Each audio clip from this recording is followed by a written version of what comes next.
నమస్తే C-voice news కి స్వాగతం. రాష్ట్ర ప్రభుత్వం నూతనంగా ప్రవేశపెట్టిన ఏపీ ల్యాండ్ టైటిల్ యాక్ట్ ప్రజా వ్యతిరేక చట్టమని కాంగ్రెస్ కిసాన్ సెల్ రాష్ట్ర అధ్యక్షులు జెట్టి గురునాథరావు విమర్శ. జంగారెడ్డిగూడెం బార్ అసోసియేషన్ ఆధ్వర్యంలో న్యాయవాదులు నిర్వహిస్తున్న రిలే నిరాహార దీక్షలు 4వ రోజు చేరుకున్నాయి. పట్టణంలోని కోర్టు వద్ద జరుగుతున్న ఈ రిలే నిరాహార దీక్ష శిబిరాన్ని శుక్రవారం కాంగ్రెస్ నాయకులు సందర్శించి దీక్షాదారులకు మద్దతు తెలిపారు. ఈ సందర్భంగా జెట్టి గురునాథరావు మాట్లాడుతూ ఏపీ ల్యాండ్ టైటిల్ యాక్ట్ ను తక్షణమే రద్దు చేయాలని డిమాండ్ చేశారు.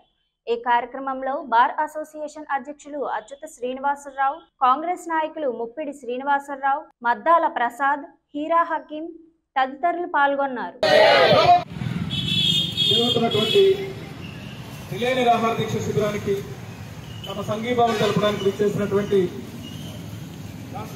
రాష్ట్ర ప్రభుత్వం అక్రమంగా తీసుకొచ్చిన ల్యాండ్ టైటిల్ భూహక్కు చట్టానికి నిరసనగా జంగారెడ్డిగూడెం బార్ అసోసియేషన్ వారి ఆధ్వర్యంలో మరి గత అనేక రోజులుగా జరుగుతున్న ఈ రిలే నిరాహార దీక్ష శిబిరానికి మరి విచ్చేసిన పాల్గొంటున్న న్యాయవాదులకు పౌర ప్రముఖులకు ప్రతి ఒక్కరికి కూడా నమస్కారాలు తెలియజేస్తాం. ముఖ్యంగా కేంద్ర ప్రభుత్వం అధికారులకు వచ్చిన తర్వాత కార్పొరేట్ సంస్థలకు అనుగుణంగా అనేక రకరకాల చట్టాలు తీసుకొచ్చి పేద ప్రజలకు గాని మరి ఇతర ప్రజలకు గాని అలాగే షెడ్యూల్ గాని షెడ్యూల్ క్యాస్ట్ గాని గిరిజనులకు గాని ఎవరికి కూడా గతం నుంచి వస్తున్న చట్టాల నుంచి వస్తున్న రక్షణని తీసివేసి కార్పొరేట్ సంస్థలకు అనుగుణంగా వాళ్ళ ఆస్తులను బదలాయింపు చేసే విధంగా మరి అనేక చట్టాలు తీసుకురావడం చూస్తున్నాం గత 9 ఏళ్ళకు కూడా. ఆ చట్టాలు వచ్చిన వల్ల ఆ చట్టాలతో పరిరక్షించే ఆ చట్టాలతో ఇబ్బంది పడే నాయకులు గాని అధికారులు గాని సామాజిక న్యాయవాదులు గాని ధర్నాలు చేసినప్పుడు ప్రజలకి ఒక రకమైన తప్పుడు సంకేతం ఇవ్వడం ద్వారా రైతుల సమస్య మీద ధర్నాలు చేస్తే రైతులకే లాభమని, అలాగే చట్టాల మీద ధర్నాలు చేస్తే న్యాయవాదులకు లాభమని, అలాగే కరెంట్ సమస్య మీద ధర్నాలు చేస్తే ఉద్యోగస్తులు లాభమని ఈ రకమైన అపోహలు ప్రజలు సృష్టించి ఇంత అభివృద్ధి చెందుతున్న ప్రస్తుత పరిస్థితుల్లో కూడా